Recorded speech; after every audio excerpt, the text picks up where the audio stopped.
दिल्ली में मुस्लिम युवाओं की लगातार गिरफ्तारियों के विरोध में आज पॉपुलर फ्रंट इंडिया ने करावल नगर विधानसभा के श्री राम कॉलोनी में मौन प्रदर्शन किया।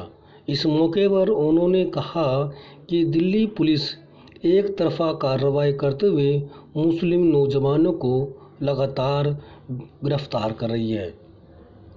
उनका कहना था कि दिल्ली पुलिस दंगों में पीड़ित लोगों को ही गिरफ्तार कर रही है, बल्कि आरोपी लोगों को छू भी नहीं रही है।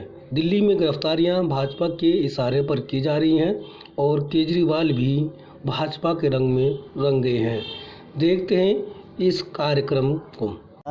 दिल्ली पुलिस और सरकार और यूपी पुलिस के ख़िलाफ़ है। जिस तरह से गलत तरह की गिरफ्तारियां चल रही है, लॉकडाउन के अंदर जितने भी एक विरोध करने वाले हैं वो तो विरोध कर नहीं पा रहे हैं क्योंकि उन पर पाबंदियां हैं, लेकिन सरकार जो है अपने जो हक है उसका फ़ायदा उठा रही है। पब्लिक का हक कोई नहीं है। अब ऐसे में लॉकडाउन के अंदर कोई भी विरोध प्रदर्शन नहीं किया जा सकता है क्योंकि सरकार की पाबंदियां है, लेकिन इसकी आड़ में सरकार अपना पूरा काम कर रही है। जिस तरह से लॉकडाउन चला, इसकी परवाह ना करते हुए भी नाजायज़ तरीके से गिरफ्तारियां की गई।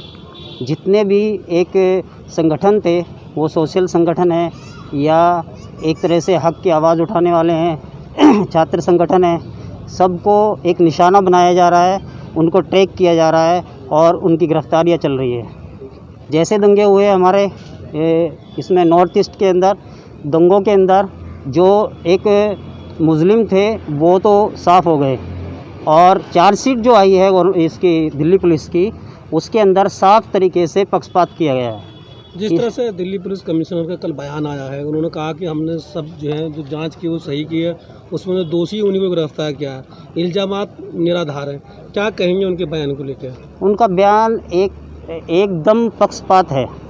चार्जशीट आई है या बयान आया है, उन्होंने एक पक्ष किया है, एक विशेष समाज के लिए, एक विशेष तबके के लिए, और हमारे जितने भी लोग थे जो इस दंगे के अंदर एक तरह से रोहित हैं, जो सांप्रदायिक दंगे के शिकार हुए हैं, उन्हीं को मारा गया, आगजनी की गई और उन्हीं के घरों को लूटा गया, उनकी चोटें आई, उनके मर्डर किए गए और उसके बावजूद उन्हीं पर जो एक संगठन है, सामाजिक संगठन या सरकार के ख़िलाफ़ बोलने वाले, विरोध प्रदर्शन करने वाले, उनको निशाना बना के और उन्हीं पर जितने भी जुल्म थे वो लाद दिए गए और जितने लोग करने वाले थे उनको साफ बचा दिया गया। जिस तरह से दिल्ली में आम आदमी पार्टी की सरकार है और मुस्लिम समाज का जिसकी बात कर रहे हैं, उन्हें भरपूर वोट वहाँ पर दिया, उसके बावजूद भी गिरफ्तारियाँ होना, क्या संकेत मानते हैं आप इस बात का?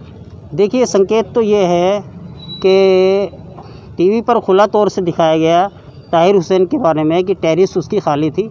कमिश्नर के ज़रिए वो वहाँ से साफ़ हो गए, वहाँ से चले गए, अपने मकान पर नहीं रहे। उसके ख़िलाफ़ भी जब पुलिस ने कार्रवाई की है तो उसके बाद क्या किया है कि केजरीवाल सरकार ने उन्हीं को बर्खास्त कर दिया।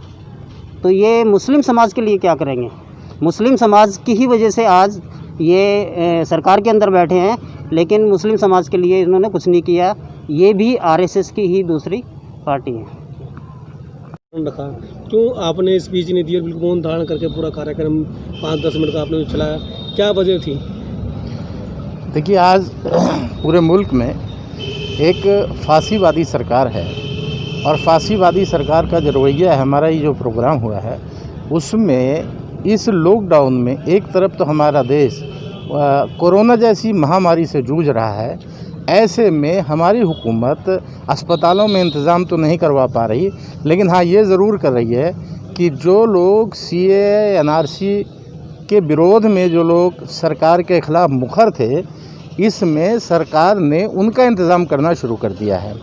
और ये जो दिल्ली में दंगे कराकर, मैं तो सीधे तौर पे कहूँगा दंगे कराकर, चूँकि बीजेपी के लोगों ने ये बातें ऐलानियाँ कहीं और एनडीटीवी ने बाकायदा फुटेज दिखाया कि जो ग्रुप बाकायदा हथियारों के साथ आके मोहन नरसिंह होम में चढ़ता है और वहाँ से दंगाई लोग जो है वहाँ से धरने के पर बैठे लोगों पर फायरिंग करते हैं, आज तक उनमें से कोई भी आदमी गिरफ्तार नहीं हुआ, बल्कि जिन मुसलमानों का घर जला है उन्हीं को उनके इल्ज़ाम में गिरफ़्तार किया जा रहा है। अभी जो चार्जशीट आई है वो चार्जशीट पूरी तरह से मनगढ़ंत कहानी लगती है, सिर्फ मुसलमानों को परेशान करने के लिए और फांसीवादी सरकार के ख़िलाफ़ कोई मुंह न खोल सके, इसलिए ऐसी गिरफ्तारियां की जा रही हैं। और तमाम ऐसे लोगों को, एक तरफ अगर हाथी मर जाती है उसके पेट में बच्चा होता है तो हमारी सरकार शोर मचा देती है, दूसरी तरफ एक प्रेग्नेंट लड़की जो जेल में है जिसका कसूर सिर्फ इतना है कि उसने सरकार के विरोध में भाषण दिया था, उसकी ज़मानत नहीं होने पाती।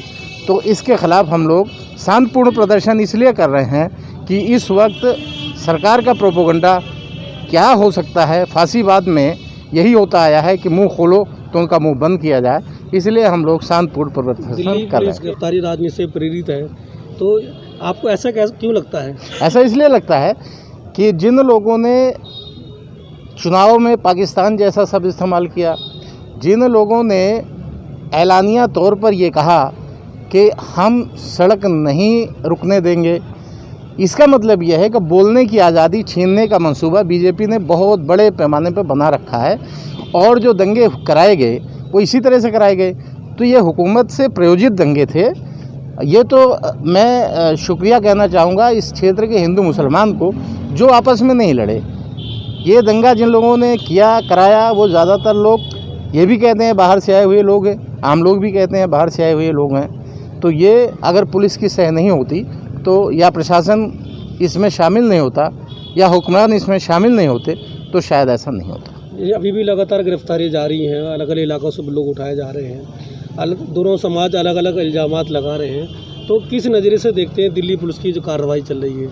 मैं तो अभी तक यही देख पाया हूँ कि दंगे में जो बड़े हादसे के लोग हैं, जैसे मैंने अभी एक का जिक्र किया था, अभी तक उस आदमी की गिरफ्तारी नहीं हुई। जिन लोगों के बड़े बयानात आए अभी तक उनके खिलाफ़ कोई कार्रवाई नहीं हुई। दोनों तरफ से मजलूम लोग, दोनों तरफ से वही लोग अभी तक गिरफ्तार किए जा रहे हैं जो दंगे के पीड़ित लोग हैं। असली गुनहगार जो हैं उनको बचाया जा रहा है। आगे क्या प्लान रहेगी आपके संगठन की? हम जितना मुमकिन होगा भारत के संविधान का सम्मान करते हुए जितना संभव होगा हम संघर्ष करेंगे।